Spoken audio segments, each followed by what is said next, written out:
Un soldat revient après 6 ans passés à la frontière, où le bruit des coups de feu et les ordres militaires cinglants rythmaient autrefois le quotidien. Mais le véritable déclencheur, celui qui allait tout changer, ne se situe pas sur le champ de bataille. Il l'attendait sur le pas de sa porte. Une fillette de 8 ans, immobile sous la lumière crue du soleil, serrant une petite valise et un ours en peluche en lambeaux sur le porche. Sa fille. Et sa femme, qui avait juré d'attendre, hurla « Sors !» À cet instant, un tremblement de terre silencieux éclata sous ses pieds. Comme si, pendant toutes ces années d'absence, une mine terrestre avait été plantée au cœur même de sa famille et qu'elle commençait à exploser. « Je te l'ai dit. Tu n'as plus le droit d'être ici. Sors !» Rachel se tenait sur le seuil, une épaule affaissée, les mains posées sur les hanches. Son débardeur était froissé, ses cheveux relevés en un chignon désordonné comme tirés du sommeil ou d'une rage sourde et persistante. En contrebas, sur les marches, Émilie, à peine 8 ans, se tenait immobile, sa petite valise à la main. Serré contre elle, un ours en peluche cabossé, dont les coutures étaient maintenues par un élastique. Ses yeux étaient secs, mais sa peau luisait de sueur. Une légère trace de poussière marquait son menton, comme si elle avait trébuché en chemin et s'était relevée sans bruit. De l'autre côté de la rue, derrière le rideau de dentelle délavé, Madame Margy, la voisine âgée, jeta un coup d'œil par sa fenêtre. Elle soupira mais ne dit rien. Elle avait déjà vu cette scène. Et comme toujours, elle savait qu'elle ne pouvait rien faire. « Vas-y » s'écria Rachel d'une voix cassante, le regard dur. « Si tu remets les pieds dans cette maison, je la ferme à clé pour de bon. » Les doigts d'Émilie se crispèrent sur la poignée de la valise. Elle ne bougea pas. Le soleil baissait, projetant sa petite ombre sur le béton fissuré au solitaire, tremblante, comme si elle-même avait peur. « Je suis désolée » murmura la fille, si bas qu'elle seule pouvait l'entendre. Elle ne supplia pas. Elle ne pleura pas. Elle ne partit pas. Elle resta là, à attendre. Elle attendait autre chose que le rejet qui venait de lui être lancé. Puis, le bruit d'un véhicule. Le craquement lointain des pneus sur le gravier. Un camion. Un vieux pick-up s'arrêta devant le portail. La porte grinça en s'ouvrant. Un homme de grande taille en sortit, portant un sac de toile délavé et une veste militaire rouge poussiéreuse en bandoulière. Jack Thompson. Il s'est arrêté net. Ses yeux se fixèrent sur l'enfant debout devant la maison. Ses épaules menues. Un visage familier au plus mince, plus long mais reconnaissable. Sa façon de se tenir, silencieuse, résiliente, lui fit ressentir une tension aiguë et insupportable. « Émilie » appela-t-il doucement. La fille leva les yeux. Pendant un instant, ses yeux vacillèrent, quelque chose s'ouvrit en eux puis se refermèrent rapidement. Entre joie et peur. Entre désir et incertitude. Rachel se raidit. Elle se redressa, lissa rapidement ses cheveux, affichant un sourire fragile et tremblant, comme quelqu'un pris en flagrant délit, cherchant une excuse. « Oh chérie, te revoilà » dit-elle d'un ton léger. « Je la taquinais, c'est tout. Tu sais comment elle est, elle met toujours le bazar. » Elle rit sèchement. Son regard ne croisa pas le sien. Jacques ne répondit pas. Il s'avança lentement. Sa main calleuse reposa délicatement sur la petite épaule d'Émilie. Elle tressaillit à peine puis laissa sa tête s'appuyer contre sa paume. Pas de larmes. Juste le calme. Juste le poids de la sécurité. Comme si une porte s'était ouverte dans son cœur. Jacques se pencha et ramassa la petite valise. Elle lui semblait légère comme une plume dans la main, et il savait déjà pourquoi. Sans un mot de plus, ils entrèrent tous les trois dans la maison. Personne n'a parlé. Rachel ouvrit la marche, marmonnant toujours comme pour se justifier. « Tu te comportes comme si j'étais un monstre. Les enfants têtus ont besoin d'apprendre des leçons. » Émilie le suivit en silence, serrant l'ours en haillons. La maison n'avait pas beaucoup changé. Même petit salon. Même canapé affaissé. Même tableau de paysage tordu au mur. Mais quelque chose était différent. L'air. Froid. Sec. Lointain. Jacques posa la valise près de la chaise et laissa tomber son sac par terre. Il se redressa et regarda Rachel droit dans les yeux pour la première fois. « Nous devons parler. » Rachel se figea. Ses lèvres se pincèrent, puis elle hocha la tête avec raideur et se retira dans la cuisine. « Laisse-moi faire du café. » Les murs semblaient se resserrer autour de lui. Le silence entre s'épaissit. Jacques s'agenouilla et rapprocha le sac en toile délavé du coin. Émilie était assise sur le canapé, le dos voûté, l'ours en peluche bien calé sur ses genoux. Elle ne demanda rien. Ne sourit pas. Mais ses yeux sombres et calmes semblèrent un peu plus brillants lorsqu'ils se posèrent sur lui. Depuis la cuisine, la voix de Rachel s'éleva, faussement joyeuse. « Tu es revenu sans prévenir. Je n'ai pas eu le temps de préparer quoi que ce soit. » Jacques essuya la sueur et la poussière de son visage, sans prendre la peine de répondre. Quelques instants plus tard, Rachel revint, portant 2 tasses de café dépareillées. Elle en plaça une devant lui, garda l'autre à la main et s'assit en face de lui, les jambes croisées. Un léger sourire fragile éclaira ses lèvres. « Tu as perdu du poids, dit-elle d'un ton léger. Ça a dû être dur à ton poste, non ? » Jacques hocha la tête, le regard perdu. Il ajusta le coussin du dossier pour Émilie. La fillette murmura doucement « Merci, maman », mais serra son ours plus fort. « Comment va Émilie » demanda-t-il doucement. Rachel haussa les épaules et s'appuya contre le comptoir. « Elle va bien. Un peu têtue. Tous les enfants de cet âge le sont. Tu sais comment c'est. Est-ce que tu l'emmènes régulièrement à l'école » demanda-t-il lentement. Enfin, la plupart du temps, dit-elle en agitant la main. Quand je ne suis pas occupée. Elle sait comment y aller toute seule. Elle n'a pas 3 ans. La main de Jacques se crispa sur son genou. Puis il expira. L'argent que j'envoie, il arrive toujours régulièrement, n'est-ce pas? Le visage de Rachel se durcit. Ses bras se croisèrent sur sa poitrine. Qu'est-ce que tu insinues? Tu crois que je prends ton argent et que je le gaspille? Tu crois que je ne peux pas subvenir aux besoins de mon enfant? Je n'insinue rien, dit Jacques doucement. J'essaie de comprendre. Elle rit d'un rire bref et amer. Tu veux comprendre maintenant? Tu n'es pas venu depuis 6 ans. Jacques ne répondit pas immédiatement. Son regard se porta sur l'escalier où Émilie avait discrètement disparu derrière la porte de sa chambre. Mon absence était une erreur, murmura-t-il. La mâchoire de Rachel se crispa. Et alors? Tu reviens et tu joues les saintes? Jacques secoua légèrement la tête. Il savait qu'il n'obtiendrait rien d'honnête de sa part ce soir. Mais il n'en avait pas besoin. Il en avait assez vu. La valise. L'ours en peluche maintenu par des élastiques. Le silence. Les ombres. Je ne te blâme pas, dit-il doucement. J'ai juste besoin de comprendre.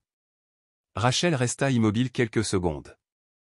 Puis, froidement, elle se détourna. Il n'y a rien à dire. Tout est pareil. Le dîner est arrivé en silence. 3 bols de nouilles instantanées, soigneusement répartis. La petite table à manger était rapprochée de la fenêtre, les rideaux délavés et fins, un côté tiré révélant le cadre en fer rouillé. Émilie était assise en face de son père, les jambes légèrement balancées.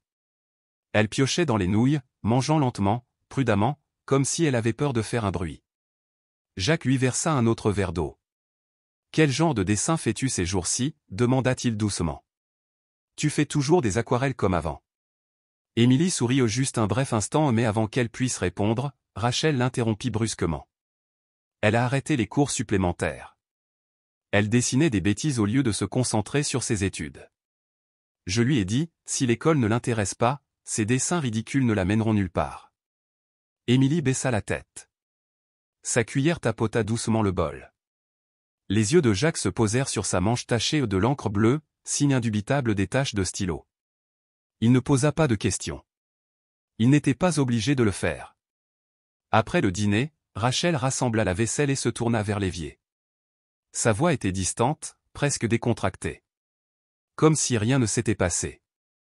Je monte un peu. J'ai mal à la tête.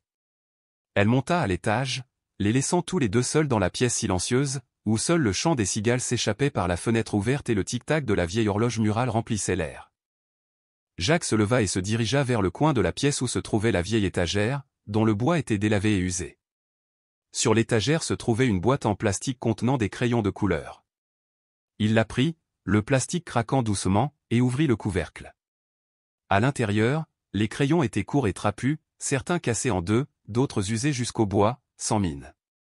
Au fond de la boîte gisait un dessin froissé, une maison au toit rouge et une silhouette serrant un enfant dans ses bras, tous deux dessinés par des mains maladroites et affectueuses. Émilie s'approcha doucement, sa voix douce comme une brise. Maman dit que je gaspille son argent, alors elle ne me laisse pas en acheter de nouveau. Jacques ne répondit pas immédiatement. Il remit le crayon dans la boîte lentement, presque prudemment, puis se redressa, les yeux fixés sur la vieille table en bois. Le silence s'éternisa, long et ténu. Finalement, sa voix se fit entendre, rauque et basse. Même les crayons de couleur sont devenus quelque chose à blâmer. Émilie ne comprenait pas tout à fait. Mais elle regarda son père, et ce qu'elle vit n'était ni de la colère, ni de l'accusation, mais simplement un silence qui s'était brisé en lui. Quelque chose s'était effondré dans le cœur de l'homme qui s'était toujours considéré comme le pilier, désormais contraint d'accepter son absence au moment le plus crucial. Jacques referma la boîte et la remit sur l'étagère. Il ne dit rien de plus.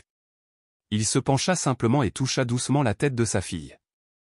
La lumière dans le salon était jaune pâle, projetant de douces ombres de deux sur le mur tacheté tandis que la dernière lueur orange du soleil couchant traversait la fenêtre.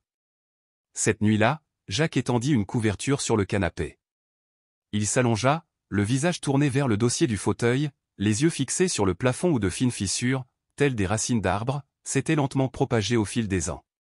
Vers minuit, le bruit de petits pieds nus résonnait doucement sur le sol carrelé. Émilie se tenait près de la chaise, serrant contre elle une fine couverture et son ours en peluche en lambeaux. Elle ne parla pas tout de suite. Jacques se redressa, secouant légèrement le bord de la couverture. Sans un mot, elle grimpa, resta immobile un instant, puis murmura doucement. « Est-ce que je peux dormir ici avec toi, papa ?» Jacques hocha légèrement la tête. Son bras entoura doucement sa fille aussi doucement, comme s'il ne voulait pas rompre le fil fragile qui les reliait. Dehors, les cigales s'étaient tues. Seul le vent effleurait l'avant-toit et la respiration régulière de l'enfant dans ses bras emplissait l'espace. Paisible, pour la première fois depuis des mois. Jacques resta immobile, les yeux ouverts. Le souffle d'Émilie montait et descendait régulièrement contre lui. Elle était recroquevillée sur le côté, un bras nonchalamment posé sur son ventre, la tête reposant légèrement sur son épaule. Elle sentait encore légèrement le soleil et la poussière. Dans son sommeil, elle remua une fois, puis émit un léger son au juste un murmure inconscient, comme si elle appelait le nom d'un lieu disparu depuis longtemps. Les yeux de Jacques restèrent fixés au plafond. Sec. Mais sa poitrine était lourde. La douce lumière de la lampe effleurait son visage, légèrement brouillé par son souffle. Dehors, les grillons recommencèrent à chanter sous les arbres. Dans un coin du jardin, la lumière du détecteur de mouvement clignota une fois, deux fois, puis s'éteignit. Le lendemain matin, l'air de la maison était étrangement calme. Pas tout à fait paisible, mais plat, suspect. Rachel se réveilla plus tôt que d'habitude. Elle alla à la cuisine, retroussa ses manches et prépara le petit déjeuner. Le bruit de la poêle qui claquait sur le feu, l'odeur des œufs au plat ou des choses familières qui autrefois étaient réconfortantes. Mais maintenant, d'une certaine manière, elle semblait déplacée. Elle disposa 3 assiettes d'œufs au plat et de toast. 2 tasses de café. Un verre de lait pour Émilie. Puis elle cria d'une voix étrangement claire. « Vous deux, venez manger avant que ça refroidisse. » Jacques amena Émilie du salon à la table. Rachel était déjà assise, les jambes croisées, son sourire trop large, trop facile, comme si rien ne s'était passé la veille. Elle pencha la tête. Sa voix était douce et aiguë. « As-tu bien dormi? As-tu fait de beaux rêves ?» Émilie hocha légèrement la tête, mais refusa de regarder sa mère dans les yeux. Sa petite main remuait son lait, ses yeux se fixant sur son père, cherchant sans un mot au refuge. Jacques tira une chaise et s'assit en face de Rachel. Il porta la tasse à ses lèvres, la toucha à peine et ne but pas. Il la regarda. Son visage était toujours aussi beau, ses traits anguleux qui attiraient autrefois le regard des inconnus. Mais aujourd'hui, sa peau était légèrement grise. Des cernes ombrageaient ses yeux. Ses gestes étaient trop travaillés. Trop parfaits pour être vrais. Le repas s'est déroulé avec le tintement creux des cuillères dans les assiettes. Jacques mangeait lentement.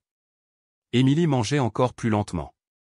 Rachel continuait à parler des histoires inutiles, des questions auxquelles Émilie ne savait pas répondre. « Tu aimes ton ancienne école? Ou est-ce que maman devrait te transférer dans une nouvelle ?» Émilie n'a pas répondu. Jacques posa doucement sa fourchette. Sa voix était douce mais grave. L'état de la fille vient de se stabiliser. Laissons les choses telles qu'elles sont. Rachel se tut. Puis elle esquissa un bref sourire, qui ne dura pas longtemps. Cet après-midi-là, Jacques emmena Émilie en ville. Ils s'arrêtèrent dans une petite librairie à l'ombre d'un flamboyant, le genre d'endroit où les livres trônaient encore sur de vieilles étagères en bois et où les prix étaient écrits à la craie. Sur le chemin du retour, ils ont croisé Monsieur Walter, un policier à la retraite qui habitait à un pâté de maison. Sa voiture était garée à côté du magasin de légumes. Jacques le reconnut en premier. « Bonjour, oncle Walter. » Le vieil homme plissa les yeux, puis sourit en sortant de sa voiture. Son visage était ridé et bronzé, mais ses yeux brillaient. « Je suis content que tu sois de retour, Jacques, dit-il doucement en jetant un coup d'œil à Émilie. L'enfant, elle ira mieux. Jacques hocha la tête, sur le point de parler, mais Monsieur Walter leva doucement la main. « Je ne suis qu'un voisin, murmura-t-il. Je n'ose pas me mêler des affaires des autres. » Il tapota l'épaule de Jacques et partit sans un mot de plus. Plus tard, lorsque Rachel est sortie au prétextant qu'elle retrouvait des amis pour quelques heures, Jacques est resté à la maison avec Émilie. En triant la pile de dessins enchevêtrés dans sa chambre, il trouva une carte froissée, aplatie au fond du tiroir. Elle était rose, vieille, dessinée d'une main d'enfant tremblante, un gâteau d'anniversaire, un « Bonne fête des mères » mal orthographié et les mots suivants. « Je t'aime pour toujours. » Le coin était déchiré. Le cœur, dessiné au crayon rouge, était tordu et déformé, comme si quelqu'un l'avait plié et jeté. Jacques le brandit. « C'est toi qui as dessiné ça. » Émilie hocha la tête. Puis elle baissa la tête, d'une voix à peine rauque. « Maman m'a dit de ne pas dessiner de bêtises. Elle m'a dit que ça gaspillait du papier. » Jacques fixa la carte. Sa main se serra légèrement.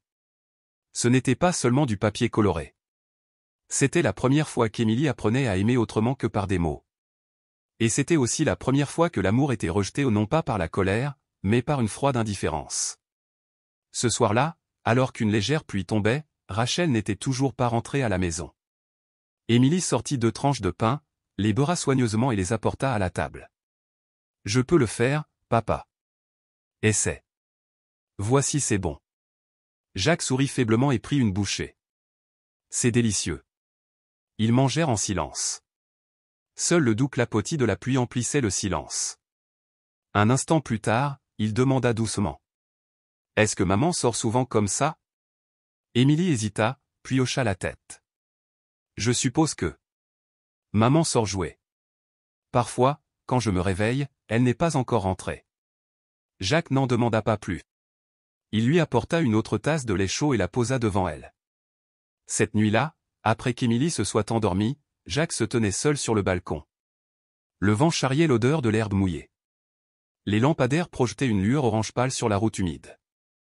Au loin, le bruit des voitures, brouillé par la pluie, montait et descendait comme de lointains souvenirs. Les petits sons de ce qui était autrefois la vie de famille. Maintenant, ils lui ont juste donné un sentiment de vide. Rachel n'était pas cruelle. Il le savait.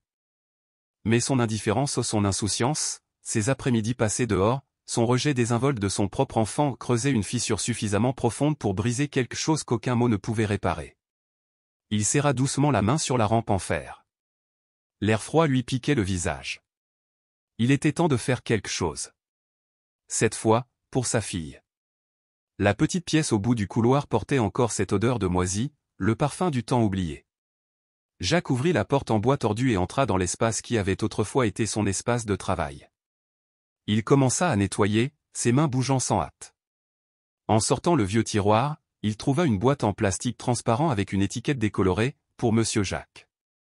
Le couvercle était desserré. À l'intérieur se trouvait une pile de papiers éparpillés, des photos imprimées floues et quelques lettres inachevées. Tout est en désordre, comme si quelqu'un les avait rangées à la hâte et avait oublié leur existence. Jacques s'assit et ouvrit chaque feuille une par une. Il y avait une lettre, à moitié écrite de sa propre main. « Mon amour. Aujourd'hui, j'ai donné cours à un groupe de recrues. Elles étaient bruyantes, mais je n'arrêtais pas de penser à Émilie.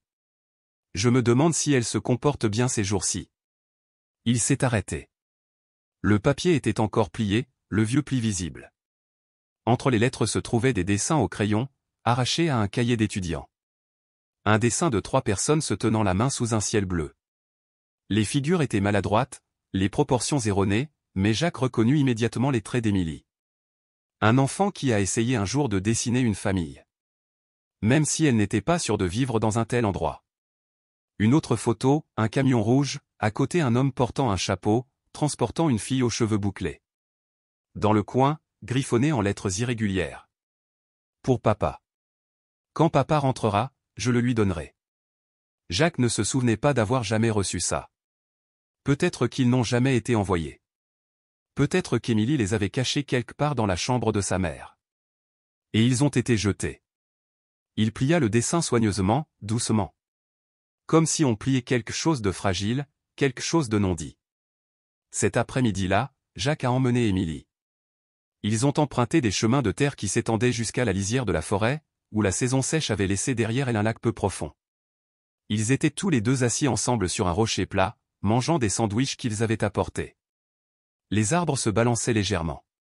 Le ciel était clair. La lumière du soleil tombait doucement. Émilie était assise à côté de son père, un peu maladroite au début, ses doigts jouant avec la croûte du pain. Mais quand il lui a posé des questions sur l'école, elle a commencé à parler. Sans interruption, elle lui parla d'un camarade de classe, d'un contrôle de mathématiques. Et le jour où elle a dû rentrer seule à pied parce que sa mère était trop occupée à recevoir des invités. Jacques écoutait. Il n'a pas interrompu. Je n'ai pas demandé pourquoi. Il posa simplement une main doucement sur sa petite épaule. Je suis désolé, murmura-t-il. Pour t'avoir laissé partir seule tout ce temps. Émilie leva les yeux, plissant les yeux à cause du soleil. Elle hocha la tête, puis sourit. Un vrai sourire. À partir de maintenant, dit doucement Jacques. Tu n'auras plus à y aller seul. Quand ils revinrent, il faisait déjà nuit. La maison était silencieuse. Les lumières étaient éteintes. La porte d'entrée était entr'ouverte. Rachel était dans le salon. Quand elle les vit, elle se leva immédiatement, sa voix aiguë et montante. Où es-tu allé? Je t'ai appelé. J'ai appelé plusieurs fois et tu n'as pas répondu. Je suis allé me promener, répondit calmement Jacques en posant son sac. Les bras croisés, sa colère à peine masquée. Tu comptais l'emmener sans me prévenir? Tu fais comme si je n'étais pas sa mère. Je voulais juste que nous passions un peu de temps ensemble, dit Jacques d'une voix égale. On est allé se promener. On a mangé des sandwichs. On a regardé le ciel. Rachel se tourna vers Émilie, sa voix claquant. Tu n'as même pas pris la peine de dire un mot à ta mère? Émilie recula, ses yeux évitant le regard noir de sa mère. Jacques s'avança. Est-ce que tu tiens vraiment à elle comme ça? Alors dis-moi. Connaissez-vous son état de santé? Comment va-t-elle à l'école? Rachel laissa échapper un rire amer et sarcastique, puis se retourna brusquement et monta les escaliers en trombe. Ses pas résonnèrent dans le bois comme un coup de semonce. Dans les jours qui ont suivi, Rachel a changé. Soudain, elle a nettoyé la maison. J'ai lavé les sols et nettoyé les rideaux. Elle a préparé le dîner à temps. J'ai demandé à Émilie des nouvelles de ses études. Elle lui a même préparé son déjeuner pour l'école. Mais Jacques pouvait voir que ce n'était pas réel. Les yeux de Rachel ne rencontraient jamais ceux de sa fille lorsqu'elle parlait. Sa voix était trop douce, trop légère, comme si elle lisait les répliques d'un script. Et chaque fois qu'elle posait une question à Émilie, ses yeux se tournaient vers Jacques. Vérifiant sa réaction comme une actrice nerveuse vérifiant son approbation. Le soir, elle mangeait rapidement, puis annonçait qu'elle sortait un peu. Sous prétexte d'avoir des amis ou de devoir se détendre parce que l'atmosphère était étouffante. Quand elle est revenue, elle n'était pas ivre. Mais son haleine sentait le vin. Ses yeux étaient injectés de sang. Jacques n'a rien dit. Mais dans son cœur, il savait que deux mondes s'éloignaient. Un monde où Émilie commençait à retrouver son sourire. Et un autre où la mère continuait à s'éclipser. Sans se rendre compte de ce qu'elle perdait. Le week-end est arrivé. Le ciel était clair mais le vent sec. La lumière dorée du soleil s'étendait sur les arbres. Jacques était assis seul dans son ancien espace de travail, le téléphone pressé contre son oreille. Sa main gauche tapotait doucement un stylo sur le bord de la table au rythme de la musique d'attente de l'opérateur. L'appel a finalement été connecté. Bonjour, monsieur Thompson. Oui, votre compte joint avec votre femme fonctionne toujours normalement. Les transactions sont régulières chaque mois. Comment puis-je vous aider? La voix de Jacques resta douce. Je souhaite vérifier que mon indemnité militaire est correctement enregistrée. Oui, monsieur. Tous les virements ont été effectués avec succès. Du compte militaire au compte familial. La voix de l'opératrice était polie. Froide. Mécanique. Rien de suspect. Si vous ne regardiez que le système. Mais le compte est presque vide, dit doucement Jacques. Oui, monsieur. Retrait d'espèces. Paiement au point de vente. Dépenses éparses chaque semaine. Souhaitez-vous une déclaration détaillée? Oui, murmura Jacques. Veuillez m'envoyer une copie imprimée complète à mon domicile. Les 3 dernières années. Il a raccroché. La feuille de papier vierge était toujours intacte sur la table. Le stylo plein d'encre. Mais il n'avait pas écrit un seul mot. Cet après-midi-là, la sonnette retentit. Émilie lisait dans sa chambre. Jacques alla répondre. Dehors se tenait une femme aux boucles châtain clair et portant des lunettes à monture fine. Megan Ellis. L'ancien professeur d'Émilie. Bonjour, Jacques, sourit-elle doucement. J'ai entendu dire que tu étais revenu. Il l'a invitée à entrer. Au moment où Émilie entendit la voix de son ancien professeur, elle courut dehors, rayonnante, jetant ses bras autour de Megan. Megan s'est assise et a sorti une pile de vieux livres, de cahiers et de bandes dessinées. Je les ai gardés, dit-elle doucement. Je pensais qu'un jour tu voudrais les récupérer. Elle caressa doucement les cheveux d'Émilie. Émilie était assise à côté d'elle, les yeux brillants sur la bande dessinée posée sur ses genoux. Après un moment, Jacques emmena Émilie dans sa chambre. Laissant les 2 adultes seuls. Megan baissa la voix. Quand Émilie était petite, je m'inquiétais pour elle. Mais personne ne pouvait en être sûr. Elle ne s'est jamais plainte. Elle était juste, silencieuse. Ce n'est pas une raison suffisante pour signaler l'incident au service de protection de l'enfance. Jacques se pencha en arrière. Son silence en disait long. J'ai appelé plusieurs fois, continua doucement Megan. Rachel est la ligne d'assistance. Mais sans preuve, personne n'a le droit d'intervenir. La pièce semblait plus lourde. La table basse entre eux était fissurée, comme la vie elle-même. Des fractures que personne ne pourrait recoller avec seulement de l'inquiétude. Elle va bien, dit doucement Megan en se levant enfin. Elle a juste besoin de quelqu'un qui croit en elle. Ça suffit. Jacques hocha la tête et la conduisit jusqu'à la porte. Sur les marches, Megan s'arrêta, serrant plus fort son écharpe. Ses yeux se posèrent sur la fenêtre où Émilie était assise en train de dessiner. Jacques, dit-elle doucement. Je ne sais pas ce que tu comptes faire ensuite. Mais si jamais vous vous sentez confus. Souviens-toi juste. Elle n'a pas besoin d'un père parfait. Elle a juste besoin de quelqu'un qui ne part pas. Les mots n'étaient pas lourds. Mais ils tombèrent en lui comme une pierre s'enfonçant profondément dans l'endroit où il gardait tous ses regrets silencieux. Il a ouvert la porte. Megan sourit doucement. Et si tu as besoin de quelqu'un pour lui apprendre? Je travaille toujours à l'ancienne école. Puis elle s'éloigna, sa silhouette mince disparaissant dans la rue calme. Jacques resta là un long moment, la main toujours posée sur le loquet du portail. À l'intérieur de la maison. Le doux bruit d'un crayon glissant sur le papier se fit entendre vers l'extérieur. Stable. Patient. Le son de quelque chose qu'il ne pourrait plus jamais se permettre de perdre. Cette nuit-là, Jacques a suggéré à toute la famille d'organiser une fête ensemble. Rachel était d'accord. Comme si rien n'était étrange. Elle portait une robe fourreau couleur vin, son maquillage était léger. À la table à manger, elle a disposé des spaghettis, des légumes mélangés, du vin et des bougies. Une scène qui semblait presque mise en scène. Comme si quelqu'un pouvait intervenir à tout moment pour prendre une photo de famille parfaite. Jacques a essayé. J'ai essayé de ne pas ressentir à quel point tout cela me semblait étrange. Émilie était assise entre eux, tenant une fourchette mais ne touchant pas la nourriture. Ce week-end, dit Rachel après avoir bu une gorgée de vin, maman t'emmènera au parc, d'accord? Il y a une nouvelle aire de jeux aquatiques ouverte. Je suis sûr que tu vas adorer. Émilie leva les yeux, hésitant à sourire, puis baissa les yeux et continua à rouler les nouilles dans son assiette. Sans un mot en réponse. Jacques l'a clairement vu, ce sourire n'était rien d'autre qu'un réflexe, le genre de sourire que les gens arborent pour sauver les apparences, et non parce qu'ils sont heureux. Tout au long du repas, Rachel n'arrêtait pas de consulter son téléphone. Plus d'une fois, elle s'est levée pour aller sur le balcon prendre des appels, d'une voix basse, mais visiblement sans urgence.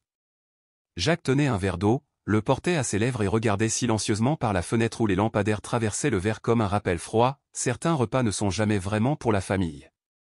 Tard dans la nuit, alors qu'Émilie dormait déjà et que Rachel était dans sa chambre, Jacques était assis seul dans son espace de travail. La lampe de bureau jaune pâle éclairait la feuille blanche devant lui. Il ouvrit le capuchon du stylo. « Rachel, j'ai été loin de cette famille trop longtemps. C'est ma faute. Mais ce qui m'empêche de dormir, ce n'est pas la distance, c'est le terrible sentiment de m'être trompé. Je croyais que tu étais encore quelqu'un qui savait aimer son enfant. » Il s'arrêta, jetant un coup d'œil à la vieille boîte toujours posée sur la table, avec quelques dessins d'Émilie soigneusement empilés dans le coin. Dehors, le ciel s'était complètement assombri. La maison était immobile. Pas de dispute, pas de pleurs, juste le silence. Un silence si épais qu'il ressemblait à un mur infranchissable, froid jusqu'aux os. Jacques plia la lettre et la glissa dans le tiroir. Il ne le ferma pas à clé. Il n'en avait pas besoin. Parfois, on écrit non pas pour envoyer, mais pour éviter de s'égarer, de dériver entre des choses qu'on ne peut même pas nommer. Le lendemain, vers midi, le ciel était devenu d'un gris meurtri. De lourds nuages balayaient les pins, puis la pluie s'abattit aux des trompes d'eau, comme si le monde s'écroulait. Jacques rangeait son espace de travail lorsque le téléphone sonna. L'écran afficha le nom de Megan Ellis. Il appuya sur le bouton et avant qu'il puisse parler, sa voix urgente se fit entendre. « Jacques. Émilie est-elle déjà rentrée à la maison ?» Il se figea, le cœur battant la chamade. « Non. Je ne l'ai pas vue. »« Pourquoi ? » ?»« L'école est finie depuis plus d'1 heure. J'ai attendu, mais personne n'est venu la chercher.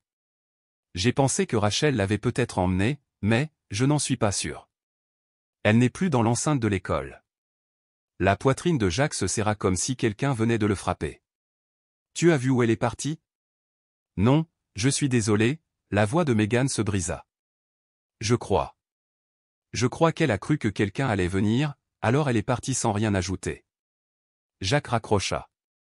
Ses mains bougèrent avant que son esprit ne le reprenne, il attrapa sa veste et se précipita dehors sous la pluie froide qui martelait les avant-toits. L'eau lui éclaboussa le visage, aiguille glacée. Il sauta dans la camionnette, les pneus dérapant sur le sol mouillé, mais au lieu de conduire jusqu'à l'école, Jacques fit un virage serré et rentra d'abord chez lui. La porte d'entrée était ouverte. Le bruit d'un spectacle comique bruyant provenait du salon. Rachel était assise sur le canapé, les jambes croisées, une canette de bière à la main. À côté d'elle, une amie riait aux éclats. Jacques entra, trempé, la voix rauque. « Où est Émilie ?» Rachel se retourna paresseusement, haussant les sourcils comme s'il lui avait posé une question absurde. « Hein ? Je croyais que tu l'avais prise. » Jacques ne répondit pas. Il la fixa du regard, sans colère ni émotion, juste d'un regard si froid qu'il lui fit froid dans le dos. Puis il se retourna et se précipita vers la porte, ignorant la voix surprise de Rachel qui l'appelait. La pluie était plus forte maintenant, l'averse trempant non seulement ses vêtements mais aussi son cœur. Il a parcouru la route qui menait de l'école à la maison, s'arrêtant à l'arrêt de bus et demandant conseil au gardien près du supermarché. Personne n'avait vu la fille. La panique le submergea. Il appela de nouveau Megan, exigeant des détails sur chaque petite ruelle près de l'école. Un vieux garde de sécurité se souvenait vaguement de lui, un enfant, assis seul sous l'avant-toit de l'entrepôt quand la pluie s'était mise à tomber, puis, il avait oublié. Les mains de Jacques agrippèrent fermement le volant. Il roula vite. Derrière les rangées de salles de classe, le toit de l'entrepôt était bas et incliné. La pluie ruisselait en filets froids sous la tôle ondulée rouillée. Voilà, Émilie. Elle était assise seule, serrant un oreiller dans ses bras, ses cheveux et ses vêtements trempés. Jacques courut vers elle. Émilie le vit, se pencha en avant, mais ne bougea pas. Elle resta assise là, tremblante, la voix à peine voilée. J'ai attendu maman, mais personne n'est venu. Alors je n'ai osé aller nulle part. Jacques tomba à genoux. Il ne parla pas. Il la serrait simplement dans ses bras. Tous deux, trempés, la pluie glaciale tambourinant au-dessus de lui, la boue collée à son pantalon. Froid, sale, rien de tout cela n'avait d'importance ou rien n'avait d'importance, sauf ses petites épaules tremblantes dans ses bras, tremblantes comme un oiseau perdu. Pas de reproches. Pas de questions. Juste un câlin plus fort. Et à ce moment-là, quelque chose à l'intérieur de Jacques est devenu clair.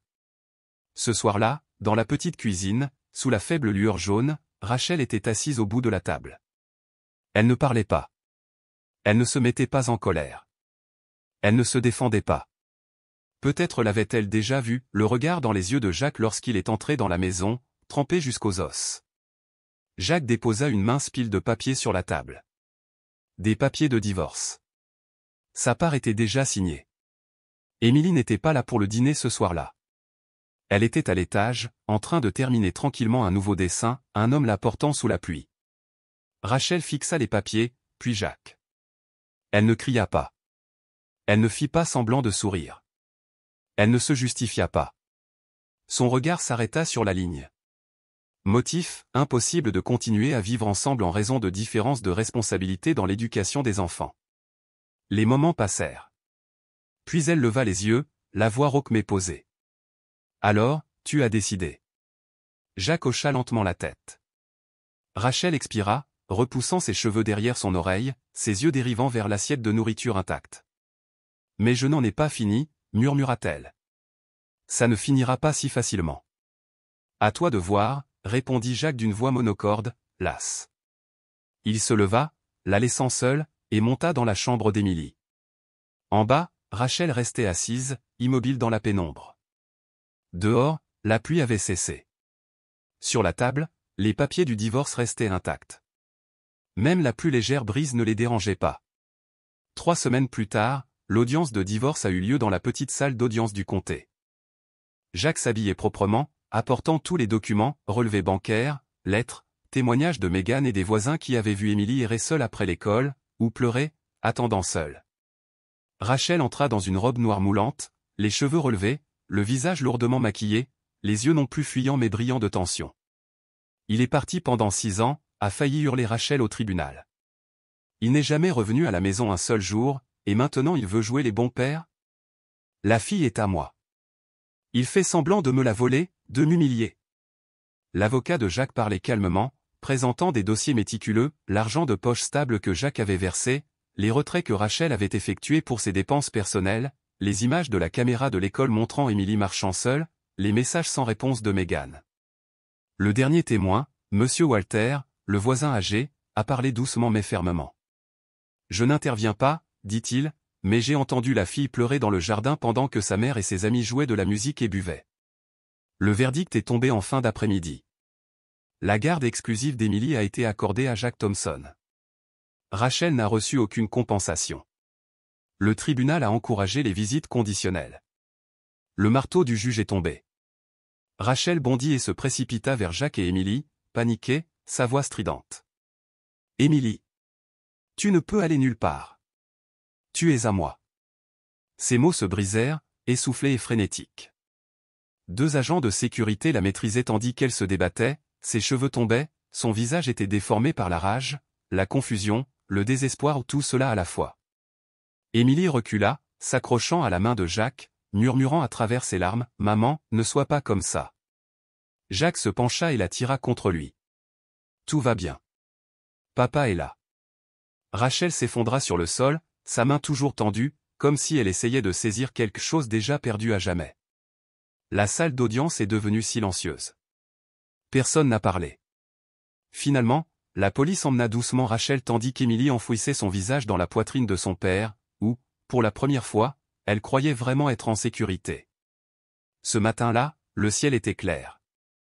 Jacques n'avait pas emporté grand-chose, juste une valise de vêtements, quelques sacs de livres et le matériel de dessin d'Émilie, soigneusement emballé dans un tissu doux.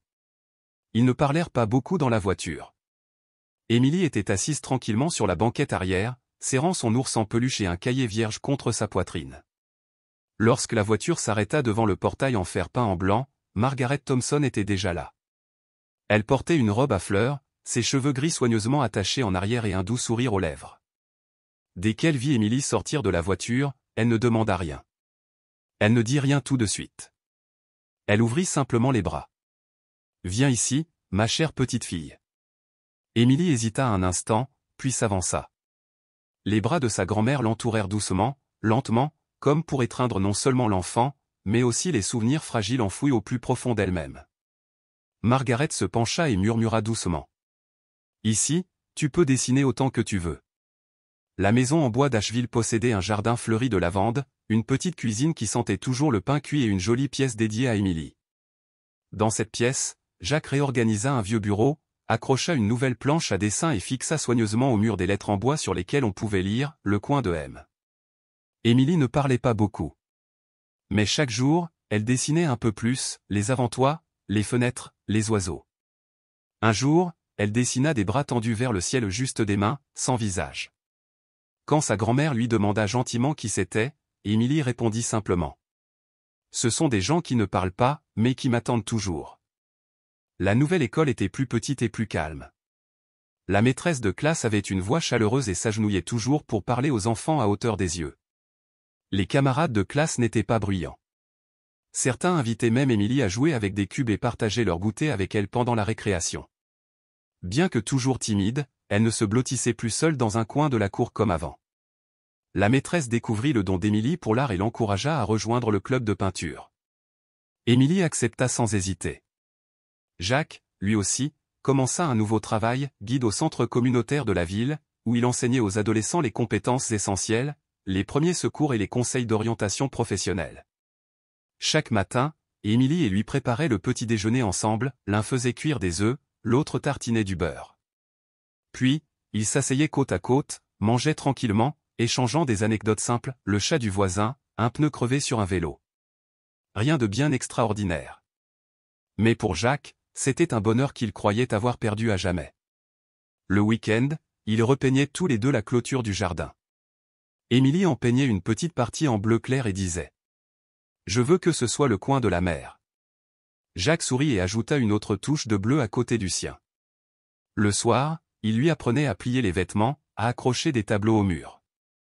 Émilie accrocha son dernier dessin, une petite maison avec de la fumée sortant de la cheminée. Devant elle, 3 ombres, mais seulement 2 personnes se tenaient côte à côte, la troisième silhouette se détournait. 3 semaines après le procès, Rachel quitta sa vieille maison. Un lieu qui avait été un foyer, puis un vide, et enfin, un monument aux choses irrécupérables. Elle emménagea dans un appartement temporaire dans le vieux quartier, au-dessus d'une boulangerie abandonnée. La pièce était petite, le plafond bas, la peinture écaillée. La fenêtre était coincée et ne laissait passer que suffisamment d'air par les fentes pour que le vent puisse s'infiltrer. Pour la première fois depuis des années, Rachel devait se débrouiller seule, faire les courses, la lessive, cuisiner, même si la plupart du temps, son dîner se résumait à des nouilles instantanées ou des œufs au plat. Elle essaya d'appeler quelques vieux amis, ceux qui buvaient avec elle jusque tard, ceux qui riaient quand Émilie hurlait dans la pièce d'un accent grave côté. Un message, j'ai besoin d'aide. Je ne vais pas bien. Personne ne répondit. Certains lurent et restèrent silencieux. D'autres avaient leur téléphone réglé sur ne pas déranger. Une personne a répondu brièvement. Nous ne sommes plus proches. Rachel était assise dans le noir, le téléphone à la main, plus personne à appeler. Un après-midi, elle se promena dans le parc, là où elle avait promis d'emmener Émilie jouer, mais elle manqua le rendez-vous. Ce jour-là, il faisait beau. L'enfant se tenait sous un arbre, des ballons à la main, attendant le soir. Rachel était assise sur un vieux banc de pierre et regardait les enfants sur les toboggans. Une petite fille tomba en pleurant et fut immédiatement ramassée et réconfortée par sa mère. Rachel observa la scène un long moment. Lorsqu'elle est revenue à son appartement, elle a ouvert le tiroir et a sorti la lettre qu'Émilie avait envoyée un jour, la lettre que le tribunal lui avait rendue après le procès. « Je pense que tu as aussi besoin de quelqu'un comme papa l'a été pour moi. Je ne suis pas en colère. Je suis juste un peu triste. Mais ça va. » Rachel lut les mots encore et encore. Ses mains tremblaient. Ses lèvres se pincèrent. Puis elle fondit en larmes, des sanglots silencieux et brisés, le genre de larmes qui naissent non pas de la colère, mais du chagrin tardif de quelqu'un qui a tout perdu. Pas le genre de pleurs violents qu'elle avait connu lorsqu'on lui avait refusé la garde. Ceux-ci étaient plus légers, plus lent, plus profond. Comme si quelqu'un avait enfin dénoué un nœud qui la tenait au fond du cœur depuis des années. Elle ne savait pas à qui elle s'excusait. Elle ne savait pas si elle méritait encore d'être appelée mère. Une seule phrase restait dans son esprit. Comme j'étais stupide. Rachel s'allongea sur le sol froid. Pas de lit. Pas de couverture. Juste la lettre décolorée posée sur sa poitrine. Dehors, le vent soufflait dans la rue déserte. Dans une autre pièce, non loin de là, sa fille Émilie dormait paisiblement, serrant son vieil ours en peluche dans ses bras, souriant doucement dans son sommeil. Car dans son rêve, plus personne ne la chassait de la maison. Un soir, alors que l'automne s'installait et que l'air se rafraîchissait, Jacques était en train de réparer la bibliothèque lorsque le téléphone sonna. L'écran s'illumina, Rachel il hésita, puis tendit le téléphone à Émilie. Elle le pressa contre son oreille. Personne ne sut exactement ce qui se disait à l'autre bout du fil. Seulement, Émilie répondit doucement. « Oui, je suis toujours en bonne santé. Je vais à l'école maintenant. Je dessine. Papa est à la maison. » Un instant plus tard, elle raccrocha, rendit le téléphone et s'assit tranquillement au bord du lit. Silencieuse. Jacques s'assit à côté d'elle, sans rien dire. Au bout d'un moment, Émilie se tourna vers lui. « Papa, si maman est fatiguée, est-ce qu'on peut quand même aimer maman ?» Jacques regarda sa fille. Dans ses yeux, il ne lut aucune haine. Seulement quelque chose que beaucoup d'adultes oublient, la gentillesse naturelle d'un enfant. Il posa doucement sa main sur sa tête et hocha la tête. Aimer ne veut pas dire oublier. Tu peux toujours aimer maman, si tu es prêt. Émilie hocha la tête. Elle ouvrit sa trousse et continua tranquillement son dessin. Dehors, le vent faisait bruisser les rideaux. Une lumière chaude éclairait le parquet couleur miel, où leurs ombres étaient assises côte à côte, sans rien dire de plus. Pourtant, c'était plus paisible que tout ce dont Jacques avait pu rêver après la guerre. Émilie continua à dessiner jusqu'à la tombée de la nuit. Elle pencha la tête, coloriant la maison de tons plus sombres, puis recula pour admirer son œuvre telle une véritable artiste. Jacques lui versa une tasse de lait chaud et la posa sur le coin du bureau. « Est-ce que papa peut aussi s'asseoir et regarder ?» Émilie sourit doucement et hocha la tête. Elle tira une petite chaise en plastique et la plaça à côté d'elle. Elles s'assirent toutes les deux, contemplant le dessin inachevé. Certaines soirées ne nécessitaient pas d'activité particulière. Parfois, il suffisait de s'asseoir et de regarder quelque chose prendre forme lentement. Margaret entra dans la pièce, portant un pull en laine fine. Il commence à faire froid, mais ça pour ne pas attraper froid. Émilie l'enfila. Elle murmura doucement. « Merci, grand-mère. Demain, je te dessinerai, dans le jardin fleuri. » Margaret sourit. « Alors je vais devoir m'habiller bientôt, a-t-elle taquiné. » Lorsque Margaret quitta la pièce, Émilie appuya sa tête sur l'épaule de son père, une main tenant toujours son crayon. Le vent entrait par la porte ouverte, apportant l'odeur de l'herbe fraîchement coupée et de la terre humide après la pluie ou l'odeur d'un vrai nouveau départ. L'automne s'installait sur l'avant-toit de la maison en bois. Des feuilles jaunes recouvraient le chemin comme un tapis soigneusement tissé à partir des moments de calme de la saison.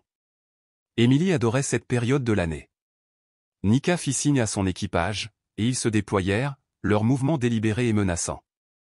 Sa mâchoire se serra lorsqu'elle jeta un coup d'œil aux agents. « Préparez-vous » murmura-t-elle à voix basse. « Ça va être compliqué. » En un instant, le chaos éclata. Le silence fut brisé lorsque le premier intrus sortit une arme de sa veste. L'éclat métallique reflétait le clair de lune au moment même où l'ordre sec de Nika retentissait. « Mettez-vous à couvert. » Un coup de feu retentit dans la nuit, la lueur du canon éclairant l'obscurité. Les agents des services secrets entrèrent en action avec une précision quasi mécanique, ils dégainèrent leurs armes et se replièrent derrière les SUV pour se positionner en défense. Riley se figea, complètement déstabilisé. Il chercha son étui à tâtons, réalisant qu'il n'était absolument pas préparé. Toute bravade s'évapora, remplacée par une panique totale. Les balles ricochaient sur le métal, des étincelles jaillissant dans l'air. Les intrus se déployèrent, tirant sporadiquement, tandis que les agents ripostaient avec une retenue calculée, cherchant à neutraliser plutôt qu'à tuer, même si chaque nouvelle balle menaçait de pousser cette retenue au-delà de ses limites. « Couche-toi.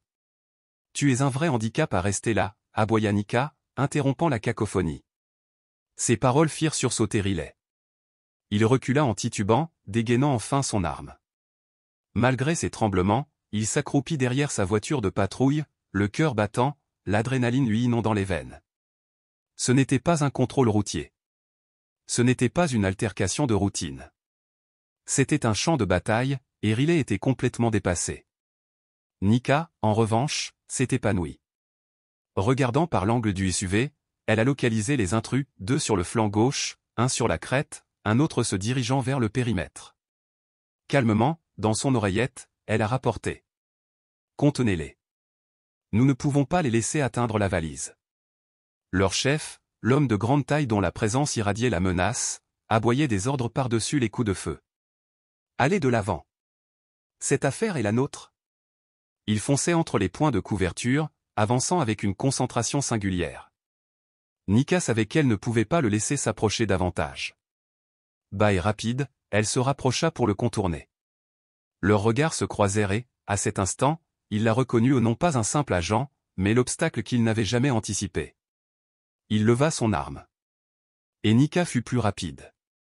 Son arme de poing claqua une fois, le coup atteignit sa main et envoya son arme s'écraser au sol. « Retirez-vous » cria-t-elle d'une voix autoritaire. « C'est fini. Vous n'obtiendrez pas ce pourquoi vous êtes venu. » Il grogna de frustration, mais avant qu'il ne puisse réagir, un agent s'avança sur le côté, le désarma et le força à se coucher au sol. Voyant leur chef maîtrisé, les intrus restants vacillèrent.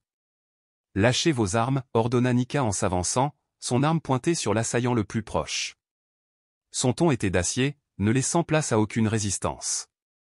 Un par un, les intrus baissèrent leurs armes et levèrent les mains en signe de reddition. Le silence retomba lorsque les coups de feu cessèrent. Nika maintint son tir jusqu'à ce que les agents arrêtent chaque homme. Les menottes cliquetèrent, les armes furent confisquées. Riley trouva enfin le courage de se lever.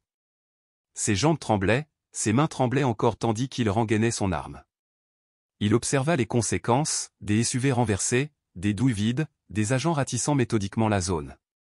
Là où sa fierté avait explosé quelques heures plus tôt, seule subsistait une profonde incapacité. Nika se tourna vers son équipe et donna des ordres rapides. Sécurisez le dossier et ratissez chaque recoin de ce site à la recherche de menaces supplémentaires. Nous ne laissons rien au hasard. Tandis que les agents se mettaient au travail, le regard de Nika se posa sur Riley. Il se tenait maladroitement près de sa voiture de patrouille, comme quelqu'un débarquant en terre étrangère sans carte. Elle s'approcha, l'air indéchiffrable mais intense. « Vous pensez toujours avoir le contrôle, officier » demanda-t-elle doucement mais avec insistance. Riley ouvrit la bouche, mais aucun mot ne sortit. Il savait qu'il avait tout mal évalué. Son orgueil l'empêchait de tout admettre, mais son regard en disait long. « Tu laisses ton ego guider tes décisions » continua doucement Nika, « et à cause de cela, tu mets des vies en danger, y compris la tienne. » Ces paroles le blessèrent, et Riley ne put les réfuter. Les épaules affaissées, il parvint à dire « Je ne savais pas. »« C'est parce que tu n'as rien demandé, » soupira Nika. « Tu as supposé et cette supposition a failli te coûter la vie. La prochaine fois que tu verras quelqu'un qui ne correspond pas à ton idée de ce qui appartient à un groupe, souviens-toi de ce moment. Rappelle-toi à quel point tu avais tort. » Riley ne dit rien, l'esprit tourmenté par la honte et la colère, une colère dirigée plus contre lui-même que contre quiconque d'autre.